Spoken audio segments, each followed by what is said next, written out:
Hoje nós vamos falar sobre há uma resposta para a sua dor. E quando nós falamos de dor, nós imaginamos que tipo de dor? Quem passa por dor? Será que alguém poderia dizer assim: não, no momento eu estou tranquila, não estou com nenhuma dor, está tudo bem para mim? E eu estava conversando essa semana com alguém que disse assim: olha, o negócio no meio de tanta notícia triste é você fechar os olhos para isso e viver a sua vida. E eu falei: como seria para nós fazer isso, né? Será que a gente consegue mesmo se desconectar das pessoas à nossa volta, da nossa família, de uma situação que nos envolve como corpo, como igreja, ou até mesmo como comunidade? O que será que passa? Quais são as dores que a gente tem vivenciado? E compartilhando tantas dores de pessoas que ligam, pedem oração, compartilham as suas lutas, que nós oramos juntos, a dificuldade. Falei, cara, são dores físicas, dores emocionais, dores psicológicas, a dor do outro que nos envolve. Temos passado por dias difíceis, mas a palavra de Deus nos diz que cada vez mais os dias seriam difíceis. Quanto mais nós entramos em contato com a presença de Deus, com a palavra de Deus, o Espírito Santo nos mostra o quanto nós precisamos estar preparados para dias difíceis. Isso não significa que nós não podemos nos alegrar diante das lutas e das dificuldades, mas temos passado por dias difíceis. E acompanhando, orando o meu caderninho de oração, eu também passo por momentos onde às vezes eu estou tão angustiada que tudo que eu preciso é mais de Deus. E eu comecei a orar, buscar a presença de Deus. E eu lembrei que em 2019, a gente começou o S3 aqui, um trabalho muito legal. E a gente fez uma série que chamava Saúde Emocional. E eu pegando os dados ali, olhando aquelas coisas que eu tinha escrito, eu fiquei assustada com o que eu tinha pego de dados em 2019. E dizia assim, olha só, que 60% das pessoas, isso em 2019, teriam depressão em algum momento da vida. Eu falei, como assim 60%? Isso eram dados de pesquisas norte-americanas que dizia que os Estados Unidos, já mais de 60% das pessoas, atingindo principalmente jovens, adolescentes e crianças. Os estudos mostravam que antes, crianças que não podiam ser diagnosticadas antes dos 7 anos, já mostrava crianças de 4 anos sendo tratados com várias síndromes do pânico, depressão, ansiedade. Um mundo acelerado, tantas coisas acontecendo e a nossa população, o mundo também adoecendo. Como não passamos por momentos de dor?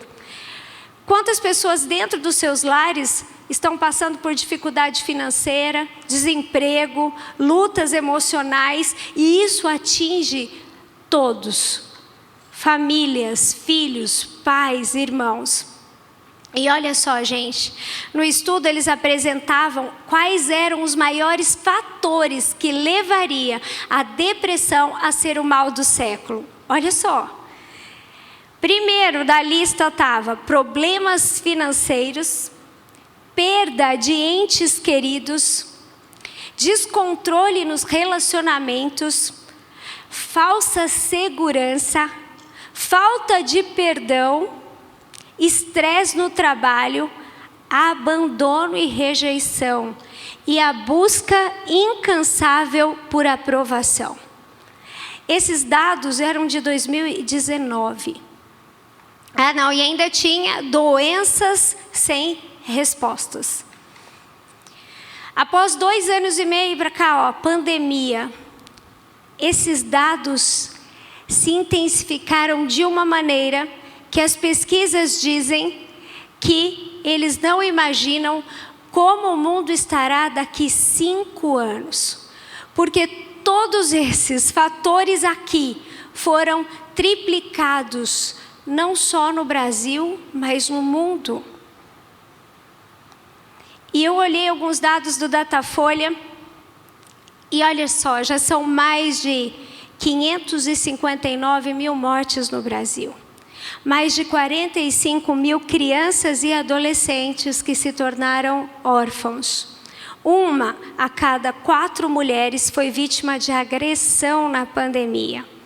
Em 2019, quem ocupava o ranking de primeiro lugar contra as mulheres, por incrível que pareça, eram vizinhos e pessoas da vizinhança. Olha que legal. Vizinhos, olha, ele saiu do ranking. Mas em 2020 para cá, quem tomou a cena foi pai, mãe, filha ou alguém do convívio familiar. E os números são muito mais assustadores quando falamos de agressão e abuso de crianças. Nos 2 últimos anos, um aumento de 32%. Como dizer que não temos passado por momentos de dor e aflição? Somente alguém totalmente desconectado com uma vida real pode dizer que nós passamos por um momento de lutas e dificuldades. Isso é real. E como nós, como igreja, nos colocamos diante dessa estatística? Eu faço parte dela, eu não faço parte dela, mas o que eu tenho a ver com ela? Mas a palavra de Deus diz lá em 2 Timóteo 3, assim: lembre-se disso, nos últimos dias haverá tempos difíceis, pois muitos serão egoístas, avarentos, orgulhosos, vaidosos, xingadores, ingratos, desobedientes aos seus pais e não terão respeito pela religião, não terão amor pelos outros e serão duros, caluniadores, incapazes de se controlarem, violentos e inimigos do bem. Serão traidores, atrevidos e cheios de orgulho. Amarão mais os prazeres deste mundo do que a Deus. Parecerão ser seguidores de alguma religião, mas com as suas ações negarão o verdadeiro poder dela. Dias difíceis. Você pode dizer: olha, graças a Deus eu estou bem, eu estou legal. Será mesmo que a gente, mesmo diante de uma sociedade doente, de um mundo doente, a palavra de Deus nos diz, nós precisamos de Cristo, pois nós estamos padecendo cada dia. Quantas notícias de pessoas queridas que têm perdido entes queridos. Um pouco tempo atrás, uma pessoa muito querida, em 6 meses perdeu o pai, depois de 5 meses perdeu o irmão, perdeu a mãe. Eu não conseguia dizer nada para ela, nada. Eu só queria falar: olha, eu estou aqui, Deus está no controle, mas eu não tinha palavras. São dores que as pessoas têm passado. Isso são as dores de perdas. Quantas pessoas? Eu estou orando por pessoas que perderam entes queridos e ainda não conseguiram sair de dentro de casa, tamanha dor. Pessoas que estão trancadas também dentro da sua mente, porque estão à procura tanto de aprovação, estão à procura tanto de serem reconhecidas ou aceitas ou aprovadas, que vive uma loucura de uma aparência para se sentir realmente bem no meio de uma sociedade doente. Nós precisamos, a palavra de Deus diz, nós precisamos voltar para o Senhor. Nós somos bombardeados por todos os lados, com muitas dores. Eu não sei como está a sua vida ou na sua casa, mas tem os relacionamentos dos nossos pais, tem relacionamento marido e mulher, tem relacionamento irmão e irmã.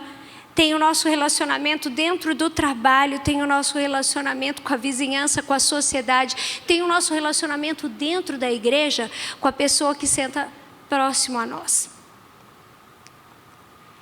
E quando nós enfrentamos tantas coisas, como as pessoas têm conseguido administrar tudo isso?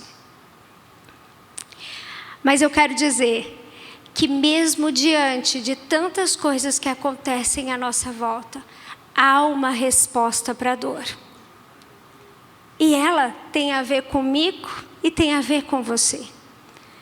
Nós passamos por momentos onde nós somos curados, somos tratados o tempo todo, para que a gente também possa ser um canal de cura, de bênção para o outro. E enquanto Deus falava comigo, nesse processo de falar, Senhor, está muito difícil. Cada notícia, às vezes não ter força de estar perto até de alguém, administrar também as minhas lutas, as minhas dificuldades. Está tão difícil educar os nossos filhos diante de uma sociedade que vai contra os valores de Deus. A gente viu o pastor Jorge Linhares sendo convocado para ir dar depoimento, porque ele declarou naquele valor que ele acredita, que menino é menino e menina é menina.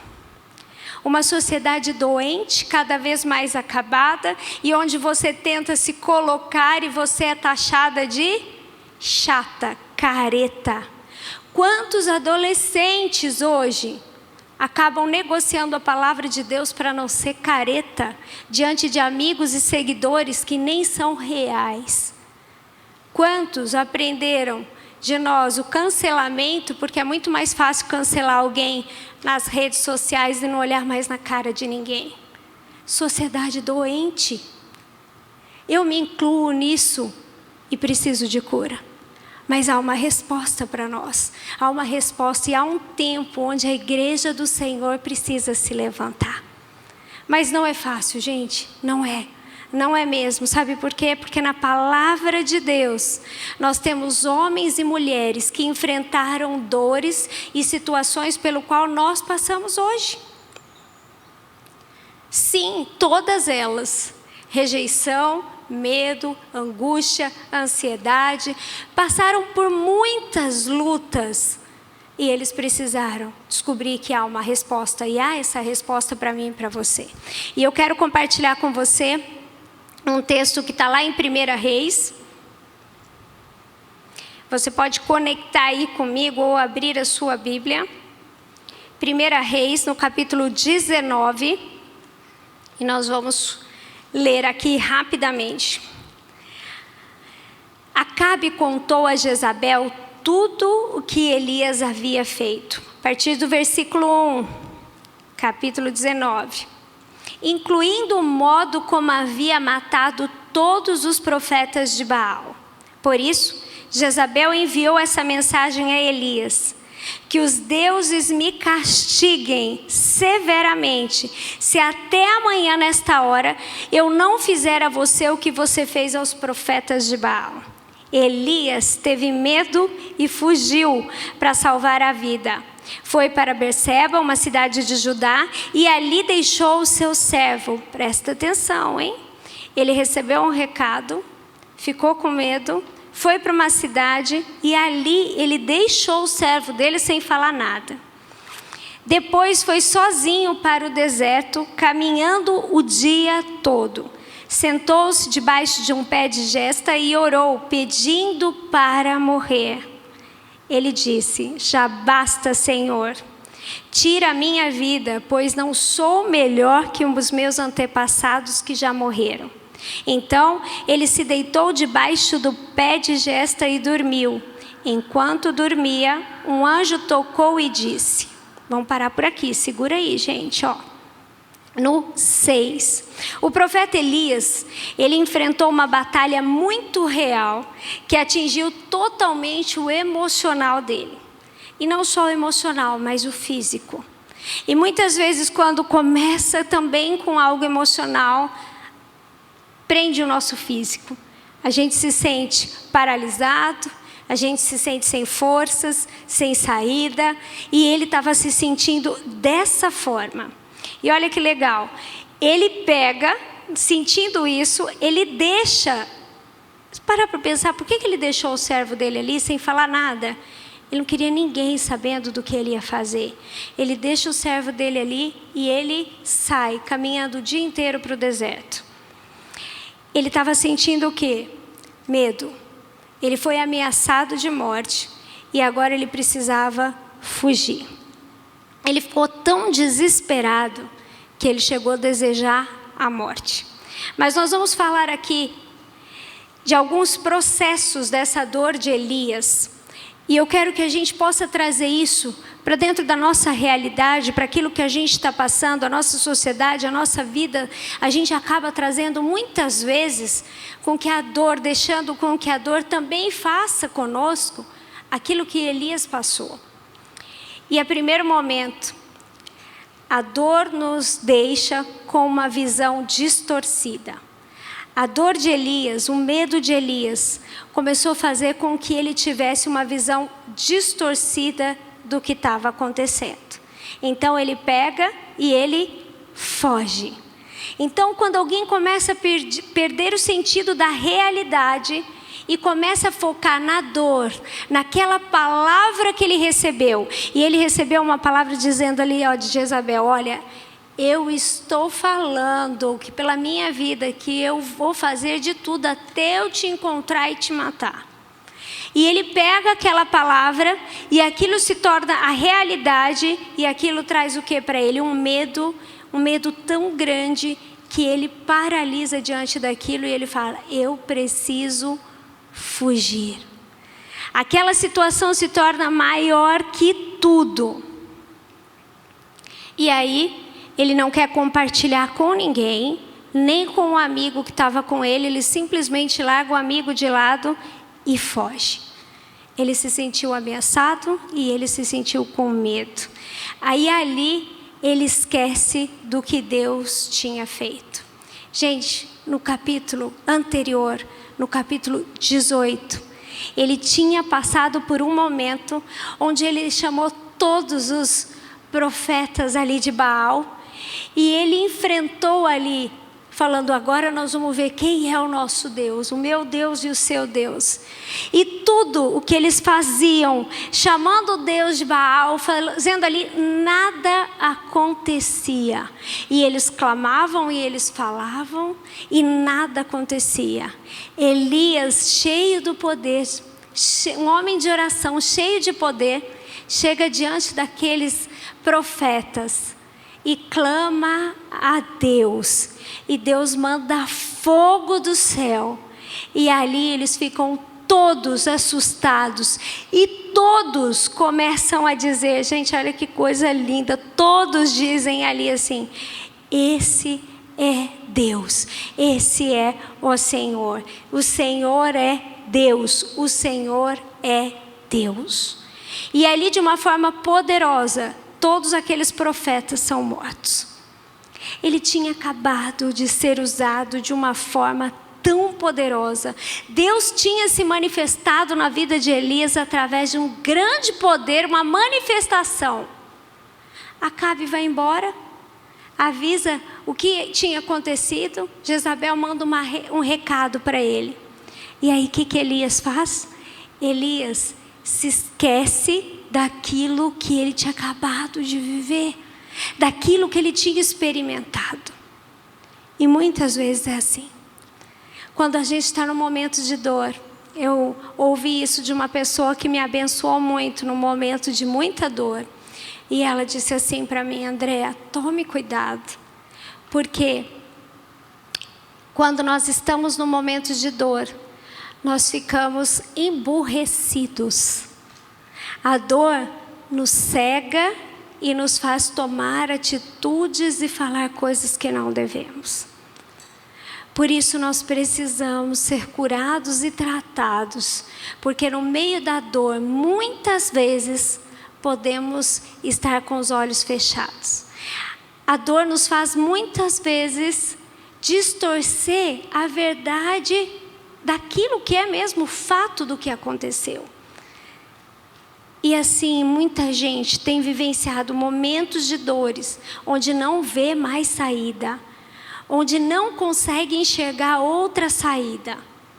E até decide, olha, agora eu acho que seria mesmo fácil eu deitar, dormir e nunca mais acordar.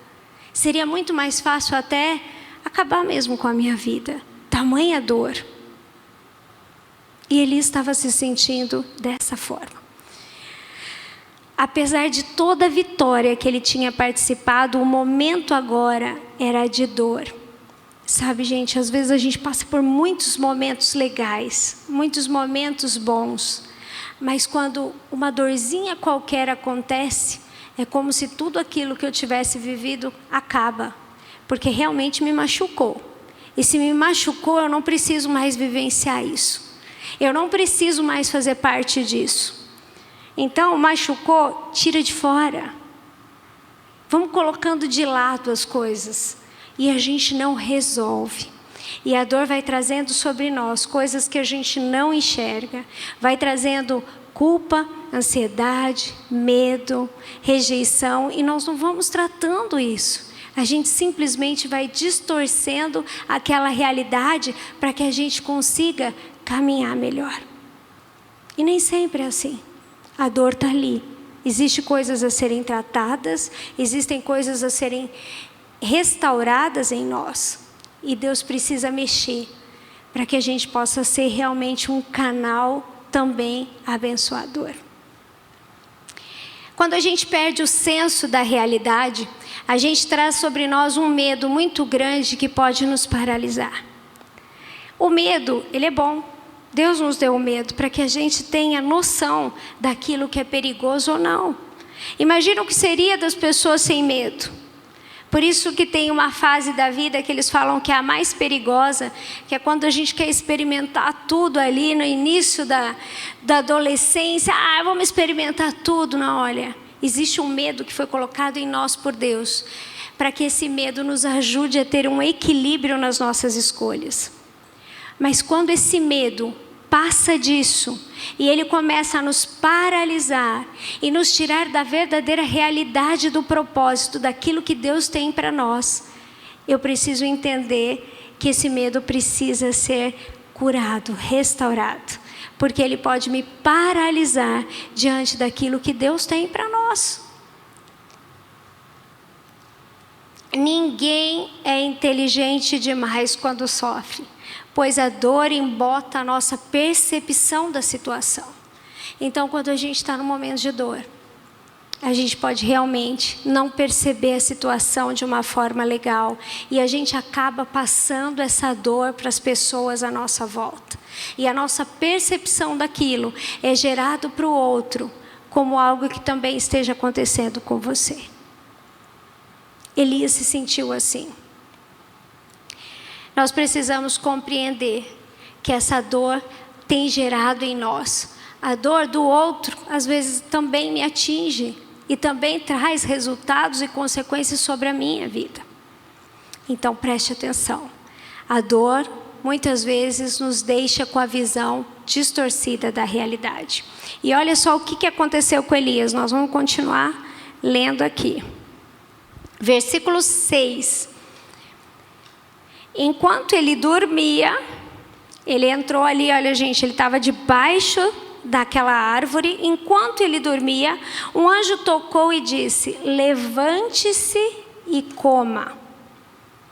Elias olhou em redor e viu perto de sua cabeça um pão assado sobre as pedras quentes e um jarro de água. Ele comeu, bebeu e se deitou novamente. Gente, Elias tinha só força para levantar, comer aquilo e deitava de novo. O anjo do Senhor voltou, tocou mais uma vez e disse: levante-se, coma um pouco mais. Do contrário, não aguentará a viagem que tem pela frente. Elias se levantou, comeu e bebeu, e o alimento lhe deu forças para uma jornada de 40 dias e 40 noites até o Monte Sinai, o monte de Deus. Ali encontrou uma caverna onde passou a noite. Olha só, vamos parar por aqui. A dor muitas vezes nos leva para algumas cavernas. Nós passamos por momentos onde a gente entra em algumas cavernas. E essa caverna, ela pode também se tornar um caminho de fuga diante do momento que a gente está passando. A gente precisa entender qual é o propósito dessa caverna e o porquê eu estou aqui. E ele diz que ali naquela caverna, ele sentiu solidão. Imagina como ele estava: desânimo, cansaço, desespero. E ele tem um desejo de morte. Ele chegou ali, aquela caverna era tudo o que ele precisava. Era tudo longe de todos que ele precisava. Ele podia ali esconder dos seus medos, da ameaça, daquilo que ele pensava. E muitas vezes a gente tem as nossas cavernas particulares. Seja a nossa cama, seja não conversar com ninguém, não ver ninguém, não falar sobre o assunto, não querer sorrir para ninguém. Cada um tem o seu jeito de entrar na sua caverna. Cada um tem o seu jeito de se esconder ali. Mas ali, ele teve uma conversa, né? E ele fala: Senhor, tira a minha vida. Eu não sou melhor que os meus antepassados. Ele era um grande homem de Deus. Ele tinha experimentado grandes coisas. Às vezes, nós achamos que por sermos cristãos, ou por sermos conhecedores da palavra, ou porque a gente está aqui todo sábado ou todo domingo, ou porque a gente vai à igreja, nada disso pode chegar até a gente. Mas isso é um engano muito grande. Nós estamos sujeitos a todas as coisas, e principalmente quando nós não nos abrimos e tentamos deixar com que outras coisas estejam escondidas em cavernas, Deus não tem o poder nós não abrimos para que Deus tenha o poder de entrar ali e começar uma conversa com cada um de nós. E quantas pessoas eu já ouvi falando: não, eu não quero tratamento, eu não quero pedir ajuda, eu não quero que ninguém saiba o que está acontecendo aqui ou aqui. São as cavernas que nós entramos. Mas Elias era um grande homem de Deus e ele passou por um momento de luta, de angústia e de aflição. E não só ele, nós podemos olhar tantos homens e mulheres da Bíblia que passaram por isso. A caverna também é um lugar de descanso. Só que a gente precisa entender o seguinte: nós não devemos ficar ali dentro. Às vezes a gente pode até parar na caverna para se alimentar, para dormir um pouco, para conversar com alguém, mas a gente precisa não permanecer na caverna. Quando eu olho para a palavra de Deus e eu vejo Elias passando por isso, e a gente lê num capítulo tão rápido isso acontecendo, parece que foi assim, né? Muito rápido. Que Deus chegou ali, fez tudo isso num segundo, e Elias estava curado, restaurado ali, para que ele pudesse voltar e fazer novamente o que ele tinha que fazer. E nós passamos pela geração que mais deseja que tudo seja rápido. Ficar rico muito rápido, não precisar trabalhar tanto, uma geração que quer respostas imediatas. Tantas coisas acontecem que aceleram tanto a nossa mente, que a gente não consegue se organizar para entender qual é o nosso propósito e o que realmente Deus pediu para nós. O maior grito de socorro dos adolescentes e jovens hoje é para entender qual é o seu propósito. Por que eu estou aqui? Por que eu nasci nessa família? Qual é o propósito? O que o Senhor tem? Alguns já nem desejam mais casar, porque falar que quer casar, nada a ver. Você já vai mostrar que você está tiozão, que você já tinha que ter casado. É a geração que mais precisa mostrar realmente que, olha, eu estou legal, eu sou assim, eu me aceito assim, porque está buscando respostas para saber qual é o meu propósito, o que eu quero. E o José estava aqui, José tem 10 anos. E a gente precisou começar com José a trabalhar na ansiedade dele, porque ele tudo para ele tem que ser muito rápido. E a gente começa a ver isso, comer rápido, fazer as coisas rápido, se organizar rápido, fazer a tarefa rápido, porque é um senso de correr com tudo. E eu e o Luiz, a gente falou, olha, a gente precisa começar a trabalhar isso como família, com eles, para que eles sejam adultos melhores. A gente precisa de ajuda para administrar primeiro em nós, na nossa casa, porque aquilo que a gente vive é aquilo que a gente multiplica para fora. Então a caverna, muitas vezes, ela nos faz parar um pouco para comer, para dormir, descansar, mas a gente não pode ficar ali. A gente precisa entender que ela tem um propósito e para esse propósito precisa nos lançar para o próximo passo. E eu orando, eu falei, gente, quantos homens e mulheres de Deus passaram por isso também. Se você pensar em Jó, quem já leu a história de Jó, fala, cara, quando você lê essa história, é melhor você acreditar que Jó nem existiu. Porque o que é isso? Como que um cara passa por tudo isso?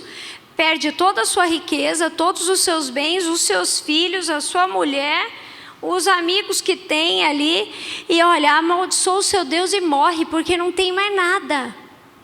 E quando a gente olha o texto onde Jó diz assim, quando penso que a minha cama me consolará e que o meu leito aliviará a minha queixa, mesmo aí me assustas com sonhos e me aterrorizas com visões. É melhor ser estrangulado e morrer do que sofrer assim. Eu sinto desprezo pela minha vida. Não vou viver para sempre.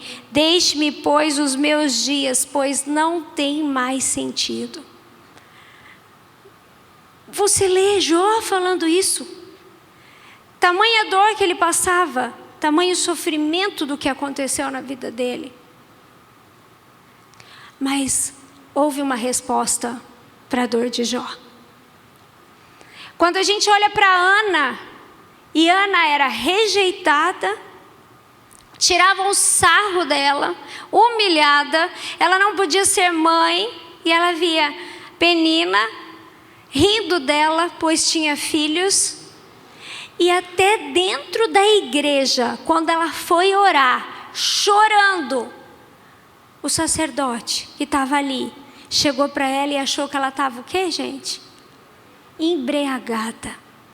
O jeito que ela orava e que ela falava, ele achou que ela estava bêbada. Até dentro da igreja, onde ela falou, é o lugar que eu vou me derramar. E ela foi julgada. São dores, são situações que acontecem o tempo todo com todo mundo. Nós somos julgados, rejeitados, passamos por lutas, sim. Dentro de casa, fora de casa.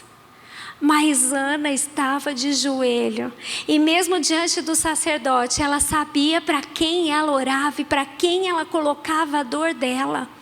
Ela sabia com quem ela estava falando. José. Gente, José, com a família ali, os irmãos. E ele vai compartilhar um sonho. E o que os irmãos dele sentem? Inveja. O que os irmãos dele falam? Ele é queridinho. Ó, vamos tirar esse cara daqui, ó, ele está se achando. Ele já está se vendo acima de nós. Quem ele pensa que ele é?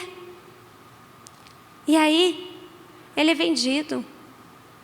Gente, ele é jogado numa cisterna. Ele é vendido. Depois ele vai para uma cadeia.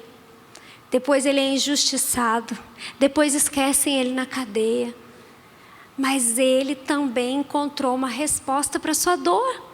E quando eu começo a lembrar desses homens e mulheres da palavra de Deus, todos eles passando por dor e luta, eu fico pensando, Abraão, quando Deus pede para ele Isaque. E gente, falando assim, olha, ele está andando com o filho dele. Quem não tem filho vai entender melhor essa história depois. Eu estou falando sério, porque eu li essa história, mas é muito diferente quando você se torna pai e mãe. Você imagina eu andando com meu filho. Pai, nós estamos indo lá sacrificar, sim, mas cadê o cordeiro? Deus vai providenciar, filho.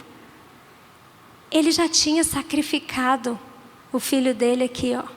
Enquanto o cordeiro não aparecia, ele tem que pegar o filho dele, deitar o filho dele. Tem noção do que o filho dele podia estar pensando? Você acha que o filho dele estava quieto? Gritando? Porque eu fico imaginando meu filho, né? Você até riu, né, amor? Ele já tinha corrido, né, amor? Gente, imagina a dor disso. Esses dias eu até recebi uma figurinha pelo WhatsApp, eu não sei se alguém já recebeu, falando que é um menininho olhando para trás assim, aí falando assim, como que Isaac voltou depois com Abraão, né? Olhando para ele. Ele sacrificou sim a dor para sacrificar um filho, para realmente saber o que é isso. Mas Deus tinha preparado a resposta para ele. Tinha uma resposta ali. Todos os momentos de dor, Deus traz um propósito para nos impulsionar para aquilo que Ele tem para nós. O problema é quando a gente não entende que aquilo que eu estou passando dói. Que isso que eu estou passando, eu preciso de ajuda. É quando a gente não entende que tem resposta sim, e que Deus vai usar aquilo que a gente está passando para nos impulsionar para aquilo que Ele tem de melhor para nós. Então nós vamos continuar lendo aqui. Então nós estamos no 9. Vamos lá. Ali encontrou uma caverna onde passou a noite. Então o Senhor fala com Elias. O que você faz aqui, Elias? O Senhor começa, Elias, o que você está fazendo aqui nessa caverna? E ele respondeu, tenho servido com zelo ao Senhor, ó Deus dos exércitos. Contudo, olha só, eu tenho servido com zelo ao Senhor. Contudo, os israelitas quebraram a aliança contigo, derrubaram teus altares e mataram todos os teus profetas. Sou o único que restou e agora também procuram me matar. Tipo, olha o que está acontecendo, Deus. Olha o que está acontecendo.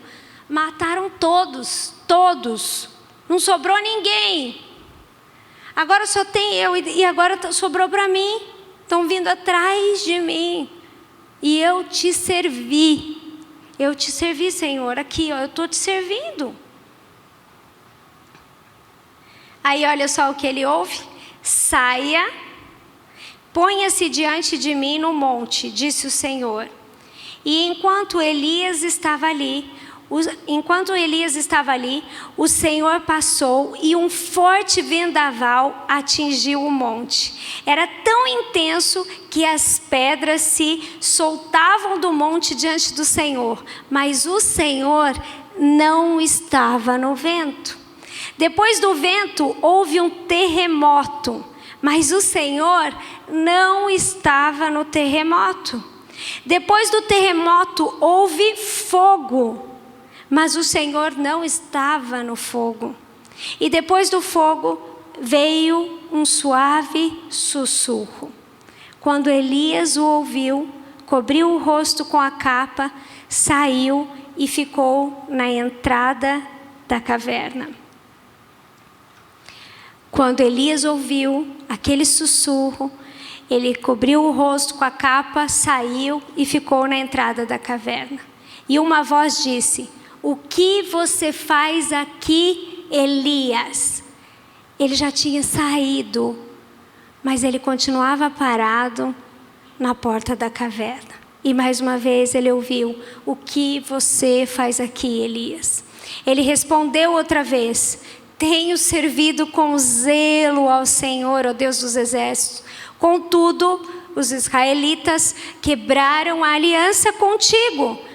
Olha para eles, por que o Senhor está olhando para mim? Quem está sentindo a dor aqui sou eu. Quem está sendo ameaçado aqui sou eu. Olha o que o povo está fazendo. Olha o que eles estão fazendo. Olha. Então o Senhor lhe disse: volte pelo caminho por onde veio e vá para o deserto de Damasco. Quando chegar lá, unja Azael para ser rei da Síria. Depois, unja também Jeú, neto de de Ninsi para ser rei de Israel. E unja Eliseu, filho de Safate, da cidade de Abel-Meolá, para substituir você como profeta. O Senhor fala para ele: sai daqui, volta para a cidade, pelo caminho de onde você veio, e retome fazendo todas essas coisas. A dor nos prepara para um momento de restauração.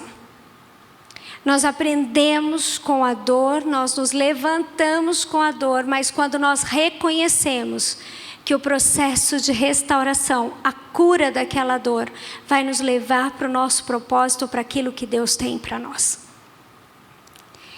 Ele tratou Elias com toda a compreensão, mas a primeira coisa que Deus fez foi uma pergunta.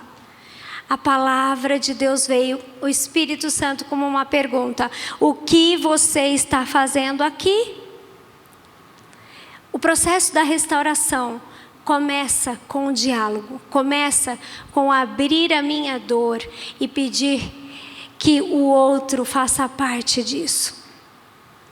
Quando nós entendemos que tem algo em nós que precisa ser tratado, restaurado e curado, nós precisamos nos abrir para que o processo de restauração comece em nós. E ali ele começou falando: Elias, o que você está fazendo aqui? E Elias começou a falar: olha, o meu problema é esse. Esse é o meu problema. Mas ele está falando assim: então saia, que você verá algumas coisas. E aí, gente, vem aquele vendaval. Começa tudo a se mexer, depois vem o fogo, mas a palavra de Deus diz que ele não estava ali. Às vezes nós queremos as coisas rápidas, aparentes, e a gente quer que Deus faça alguma coisa de uma forma que eu entenda que ele esteja ali. Quantas vezes eu clamei falando: Senhor, me mostra, faz alguma coisa para que eu entenda que o Senhor está no controle. Eu quero ver, Senhor, eu quero ter essa certeza. Tamanha a dor que eu preciso só saber se o Senhor está comigo. Mas diz que o Senhor não veio nem no fogo, nem no vento forte. O Senhor veio no sussurro. Ele entendeu que aquela brisa suave era o Espírito Santo trazendo algo. E ele cobre o seu rosto e ali ele fica. Nós precisamos aprender a ouvir o sussurro do Senhor. O caminho da restauração começa quando a gente abre o nosso coração num tempo de intimidade com o Senhor. Sabe por quê? Nós temos ficado tão doentes, vendo uma geração, vendo um mundo tão doente, porque nós estamos tão ocupados com a correria das nossas dores, das nossas lutas, com a correria até com os outros, ou com aquilo que a gente faz, que a gente não para mais para ouvir o sussurro de Deus. A gente não para voltar e sentir a brisa suave do Espírito, que começa a trazer, na verdade, quem nós somos, a identidade restaurada de quem nós somos. E sabe o que é legal? Que o processo começou ali. Mas quando ele ouve aquele sussurro, sabe o que acontece? Ele fica parado na frente da caverna. E mais uma vez, o que Deus fala para ele? O que você está fazendo aqui? Mais uma vez ele abre o coração dele para ouvir. Eu não sei quantos de vocês viram que o filho do pastor Rick Warren, que escreveu 40 Dias com Propósito, quantas pessoas leram esse livro? Gente, esse livro é impactante. Marcou grandes inícios e grandes movimentos. Pastor Rick Warren é uma bênção. E ele fala de 40 dias com um propósito, o quanto a sua vida tem um propósito e uma direção. E acho que foi no final do ano passado, ao início desse ano, o filho dele tirou a sua própria vida. E muitas pessoas questionaram, mandaram cartas falando tantas coisas para ele, como ele, um pastor de tantos anos, pregando a palavra de Deus, anunciando como que o filho dele tira a vida. qual era o propósito daquilo. E o testemunho dele impactou muito a minha vida. Eu assisti várias vezes e eu falei, Deus, tamanha dor deles. O filho dele, desde pequeno, começou a ter ansiedade, criança. E cresceu tendo bastante luta em compreender as angústias do coração e da mente dele. E ele disse que ele orava, ele e a esposa, sempre com o filho. E ele falava ao filho, pai, eu vejo que a cura de Deus não virá para mim. Por que Deus às vezes cura alguém, cura um e não cura o outro? Por que eu não consigo entender isso? Por que Ele não me cura? Você imagina um filho diante de um pai, dizendo isso. E o pai dele disse, olha, filho, como pastor, eu já vivenciei grandes milagres. E o nosso Deus, Ele é fiel e Ele cura. Mas nós nunca vamos entender porque Ele cura alguns e outros não. Mas Ele continua sendo Deus. E nós temos livre acesso a Ele para clamar por cura. E enquanto nós estivermos aqui, nós vamos orar pela tua cura. E ele dizia que ele via o filho dele de joelhos, orando e clamando, para que aquela angústia, para que aquela luta com os pensamentos dele saíssem.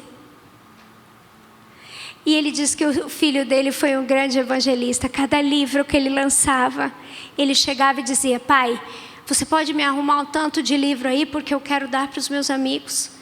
E ele entregava os livros para várias pessoas.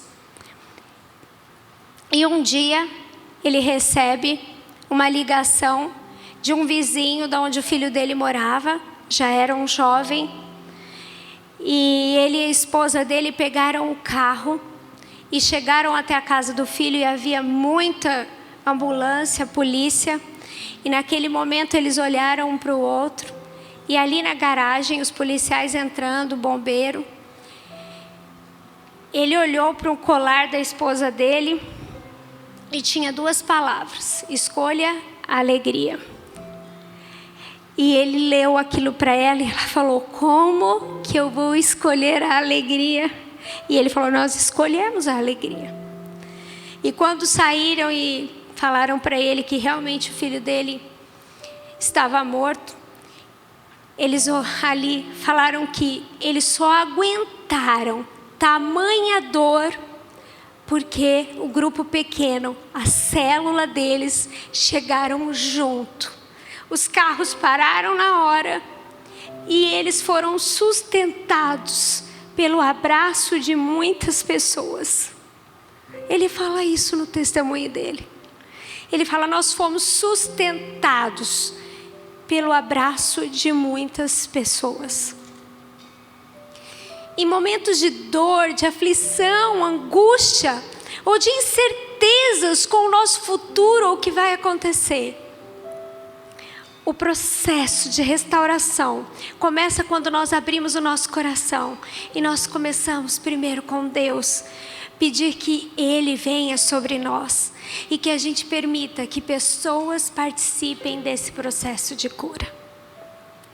Eu não sei o que você está passando, nem na sua mente, nem no seu coração, nem na sua casa, no seu casamento, no relacionamento com seus pais. Eu não sei que tipo de caverna que a gente entra. Eu sei as minhas. E eu sei que muitas vezes eu entro ali, mas que eu preciso sair.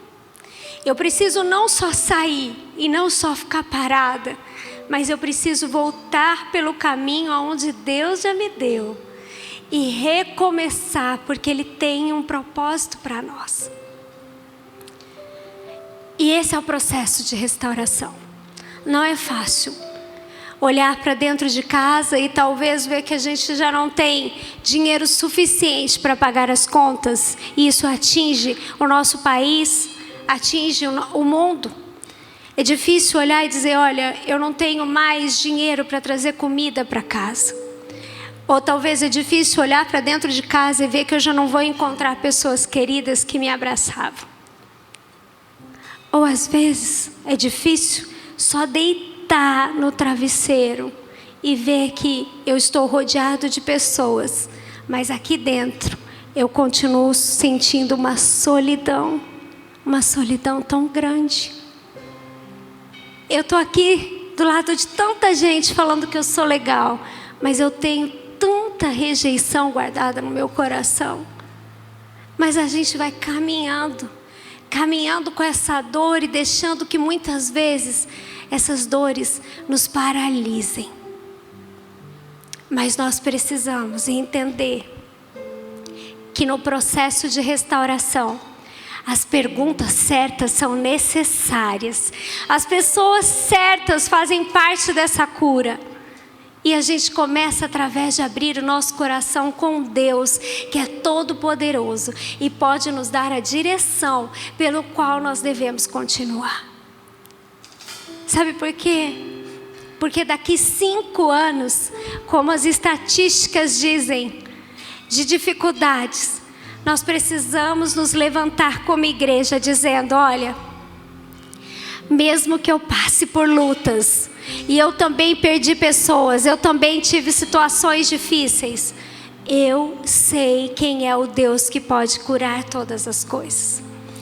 Em nossa caminhada espiritual, nem sempre nós iremos para o Monte Horebe, que significa o lugar da manifestação de Deus. Deixa eu te falar, nem sempre a manifestação de Deus vai vir de forma poderosa, como um fogo, como um vendaval, e eu vou sentir a presença de Deus. Falou assim, peraí, eu não estava aqui, eu não senti que nada mudou dentro do meu coração. Quantas vezes a gente ora: Deus, eu quero liberar perdão. Senhor, eu quero ver meu casamento restaurado, mas eu não consigo liberar perdão. Eu quero perdoar os meus pais, eu quero caminhar bem com alguém, e eu oro, mas Senhor, não me faz ver essa pessoa, não me faz pedir para andar mais uma milha, porque eu não consigo. Que manifestação é essa do poder de Deus? Eu estou precisando do teu sussurro, que vem aqui, começa a mexer na minha mente, no meu coração, e produz uma cura verdadeira, que eu posso dizer: Senhor, eu sei que eu posso passar por isso, porque eu estou nesse processo de cura. Eu tenho sentido a tua presença trazendo algo vivo, restaurador dentro de mim. Nem sempre nós vamos estar diante do Monte Horebe. Muitas vezes a nossa caminhada vai até o Monte do Calvário. E ali o Monte do Calvário é onde Jesus passou a maior dor por mim e por você. Sabe essa dor? Que ali Abraão já estava querendo dizer como seria o sacrifício do Filho, do Deus vivo, por amar a mim e a você. A dor de entregar o único Filho por amor aos nossos pecados, para que a gente pudesse experimentar a restauração. E a palavra de Deus diz: olha, no mundo tereis aflições, mas eu venci o mundo. Olha, no mundo tereis aflições, mas eu estarei com vocês todos os dias. Vocês vão passar por luta, mas eu sou a cura. Eu sou a resposta. Eu te fortaleço, eu te ajudo, eu te sustento, eu te levanto com a minha destra fiel. Esse é o teu Deus, esse é o meu Deus. Mas o processo de cura começa quando a gente abre o nosso coração e fala: Senhor, eu preciso de cura. Eu preciso ser verdadeiramente um cristão que busca o Senhor. E eu quero te falar, o processo de cura, ele restaura a nossa identidade. Não só a nossa identidade, mas ele restaura a nossa missão. Ele restaura qual é a nossa função. E quando nós somos curados, Deus começa a nos usar para que a gente possa ser um canal de cura. Quantos testemunhos a gente não vê de pessoas que estiveram lá mexendo com droga, quase morreram, e hoje dão tudo para tirar outros que estão no meio disso. Quantos casais tiveram relacionamentos quebrados, se divorciaram, e Deus restaurou, casou de novo, e eles falaram: nós vamos trabalhar para que todo mundo saiba que é possível restaurar um amor e um casamento. Quantos filhos tiveram a oportunidade de dizer: pai, eu nunca recebi amor, eu nunca recebi uma palavra de que eu seria alguém, Mas eu quero dizer que eu te amo mesmo assim. E que o amor de Deus é suficiente para eu te amar. Para eu dizer que você é o melhor pai do mundo. A cura de Deus vem e Ele nos traz de volta a nossa identidade. Eu não preciso ser aceito por todo mundo. Nem todo mundo pode gostar do jeito que eu sou, do que eu faço. Mas eu preciso ter certeza que o Senhor aprova quem eu sou. Que Ele sabe como é o meu coração. Aquilo que nós vivemos com Deus, aquilo que é real, a nossa identidade, a nossa missão, o nosso chamado é restaurado quando a gente entra num processo de cura e restauração. Eu não sei qual é a sua dor. Eu não sei se essa semana você precisa de uma resposta. Mas eu quero te dizer, existe resposta para a sua dor. E ela vai para o caminho do Calvário, onde ali a gente se ajoelha e diz: eu quero passar pela cruz. Eu quero passar pela cruz. Senhor, eu quero ter amigos verdadeiros. Amigos que façam perguntas certas. Amigos que digam: a cruz é a resposta. Você não precisa ser assim. Você pode sair dessa caverna. Você pode sair dessa caverna. Você pode se levantar. Você pode se posicionar. Porque Deus vai curar o seu coração. Talvez aquilo que foi tirado como um ente querido. Tantas pessoas que estão sofrendo, lutando. Quantas pessoas lidando com isso. Mas a gente pode dizer: olha, pela cruz, nós fomos restaurados para viver não só aqui, mas vai chegar um dia onde a gente vai viver um lugar onde não há dor, onde não há lágrima, onde não há tristeza. E essa eternidade foi preparada para mim e para você. Foi preparado para minha casa, para sua casa. E gente, essas estatísticas aqui, essas pessoas aqui podem estar sentadas do seu lado, mas também pode ser seu vizinho, pode estar na sua escola, na sua faculdade, no seu trabalho. E nós precisamos nos levantar como igreja para dizer: olha, eu também passo por lutas, mas eu sei quem pode ser a resposta para você. Porque quando Deus nos cura, Ele também nos levanta como resposta para a dor do outro. Não é possível a gente passar despercebido pelo que está acontecendo no mundo à nossa volta. Mas esse mundo não é alguém tão distante, não. É dentro da nossa casa, é na nossa vizinhança. A cruz é a resposta para a nossa dor. A cruz revela o amor incondicional de Jesus por você. A cruz é o que nos sustenta em qualquer circunstância. E mesmo que você esteja abalado, mesmo que você esteja desesperado, angustiado, sem saber o que fazer, o amor que foi derramado por você naquela cruz é suficiente para sustentar toda dor. Mas eu quero te dizer uma coisa: não caminhe sozinho. Tá doendo? Dentro, fora, é uma luta física, emocional, espiritual, ela é real. Deixa alguém te ajudar, peça ajuda, sinta-se abraçado, vá diante da presença de Deus e fala: Senhor, eu aceito a sua restauração. Eu queria que você pudesse ficar em pé. E se Deus te trouxe aqui hoje, você pode dizer: essa palavra não foi para mim, mas foi para que eu me atente para a dor do meu irmão. Eu não sei. Ouça o sussurro de Deus. Ouça o sussurro de Deus dizendo: ei, por que você está aqui? Por que você está aqui? Não ache que a igreja mostra qualquer coisa aqui, não. A gente está aqui. Isso aqui pode ser uma caverna para muitos, quando não deixa o coração abrir, ser tratado, ser curado, ser restaurado. Quando a gente não é verdadeiro, quando a gente não pode ser real para as pessoas com quem a gente anda. O Senhor está te chamando para um tempo de restauração. Sabe por quê? Porque eu sou a resposta para essa estatística aqui. Você é a resposta para essa estatística aqui. Mas além disso, se você faz parte dela, Jesus tem cura para você. Ele é a restauração para a sua casa, para o seu lar, para a sua família, para a sua vida, para o seu coração. Enquanto a gente estiver cantando essa música, eu quero que você abra o seu coração para o Senhor. Nós estamos aqui em comunidade, na casa do Pai. E eu quero que você com Ele, sabendo que estamos aqui uns com os outros, mas que você passe pela cruz e deixe agora Ele te tratar e Ele te restaurar.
Papai, nós estamos aqui na Tua presença e nós queremos receber nessa noite cura, Pai.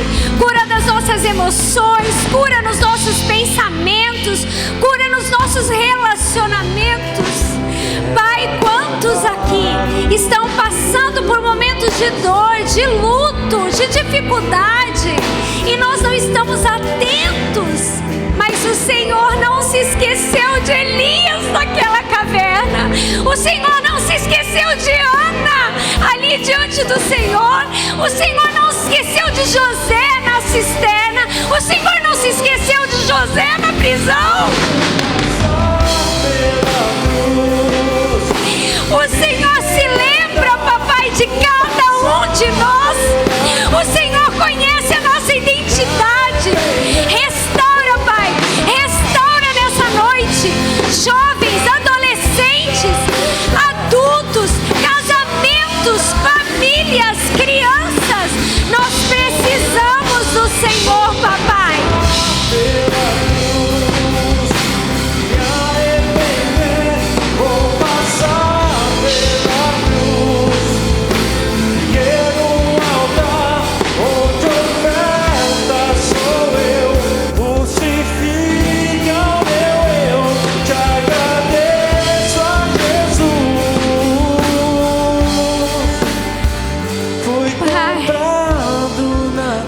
Foi comprado na cruz. O Senhor te ama, o Senhor te conhece. E Ele está dizendo: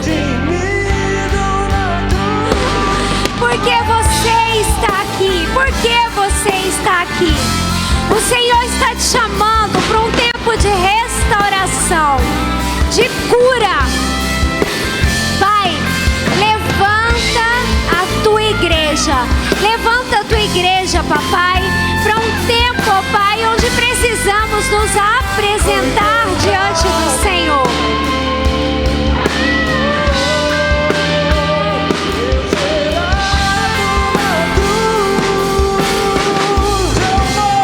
Eu vou passar pela cruz e me quebrantar.